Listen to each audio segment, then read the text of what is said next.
이 노량해전은 마지막 해전이기도 하지만 이게 그야말로 이 조선이 이순신이 한 임진왜란이라는 전쟁에 상당히 어떤 의미를 부여하는 역사의식이나 가치의식을 우리가 여기서 배울 수 있는 이제 그런 전쟁이거든요. 그런 해전이거든요. 자, 여기서 배울 수 있는 교훈이 뭘까? 성과 창출 중요합니다. 앞으로 모든 조직체에서 민관군 마찬가지입니다. 그러나 앞으로 대한민국이 선진 인류 국가가 되려면 그 성과 속에는 반드시 가치의식, 역사의식이 들어가야 돼요. 내가 성취한 이 성과가 대한민국 국민의 행복을 위해서, 인류를 위해서 어떤 가치와 의미가 내포되어 있는가, 이거를 리더들은 고민해야 돼요. 과거에는 한두 사람의 리더가 역사를 좌우했습니다. 앞으로 우리가 가야 하는 선진 인류 국가 대한민국은 한두 사람 가지고 되는 게 아니에요. 여기 계신 모든 분들이 각자의 위치에서 이순신 같은 이러한 역사의식, 가치지향의식을 가지고 있을 때 저는 대한민국이 선진 인류 국가가 된다, 이렇게 생각을 합니다. 자, 어디에나 나오는 거죠. 인격의 리더십이다. 이순신 주변에 사람들이 모여들어요. 원균 주변에 사람들이 흩어져요. 왜 그럴까요? 고결한 인격입니다. 여러분, 인격이 뭐겠습니까? 뭐 사전적으로 정의하려면 어렵습니다. 간단히 얘기하면 인격이 뭐겠습니까? 나를 넘어서, 나의 무한한 욕구를 넘어서 언제나 백성과 나라와 인류를 생각하는 마음, 그게 인격이에요. 이순신이 평소에 자신보다는 항상 나라와 백성과 임금을 생각하는 이 마음에 주변에 기라성 같은 전문성을 가진 이런 지휘관 참모들이 감복을 받아서 이순신 주변에는 이런 사람들이 모여들어요. 그리고 이런 사람들이 각자의 역할을 다 합니다.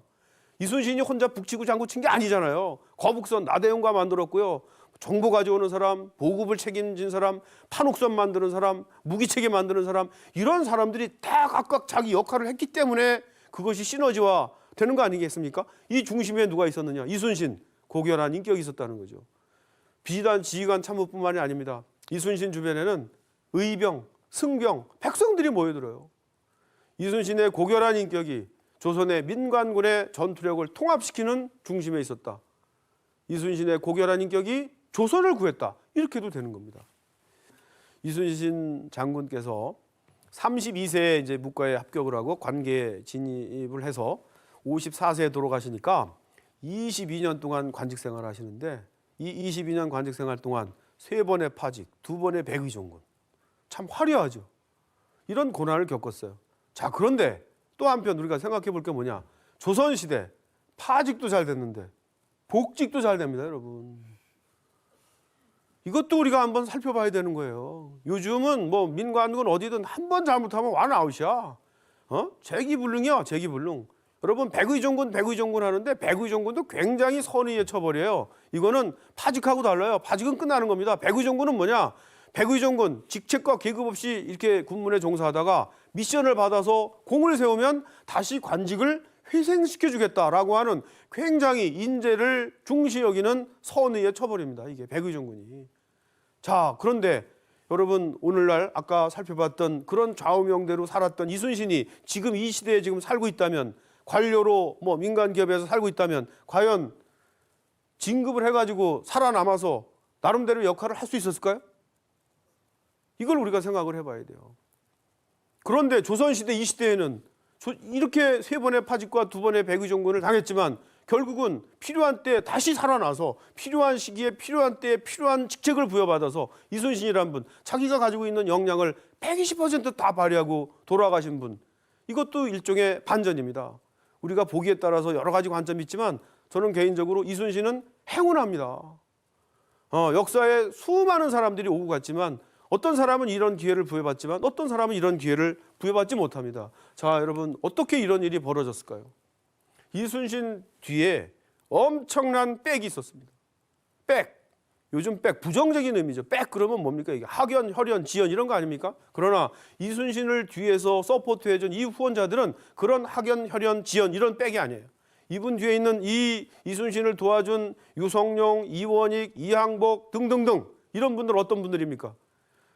유교를 이념으로 삼고 교육체계를 만들고 유교지상주의, 도덕지상주의, 충효지상주의를 만들겠다라고 하는 이런 교육 철학을 가지고 교육을 시킨 이런 건전한 조선의 관료들, 문과 시험을 통해서 들어온 이 건전한 조선의 관료들이 이순신을 도와줬습니다. 이게 이순신 후원 세력들이에요.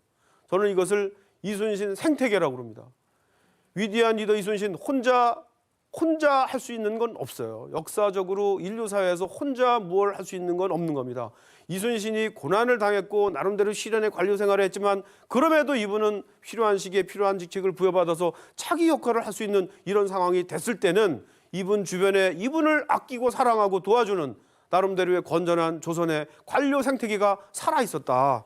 이런 말씀을 드립니다. 자, 선진 인류 사회가 되려면 이순신 생태계가 조성이 됩니다. 이제는 이순신 같은 사람이 우리 대한민국 곳곳 기업이나 관이나 군이나 여러 조직 공동체에서 이순신처럼 전문성과 역사의식, 고결한 인격을 지닌 이런 리더가 나름대로 정상적으로 자기 역량을 마음껏 비칠 수 있는 사회, 이런 생태계를 만들어야 됩니다. 지금 됐느냐? 아직 안 됐거든요.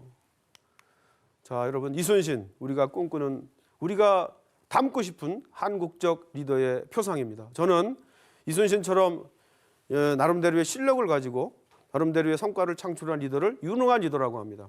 그러나 위대한 리더가 되려면 여기에 가치의식, 역사의식, 여기에 고결한 인격 가치를 갖추어야 위대한 리더, 이렇게 이제 우리가 평가할 수 있는데, 그런 의미에서 이순신은 한국적 리더의 표상입니다.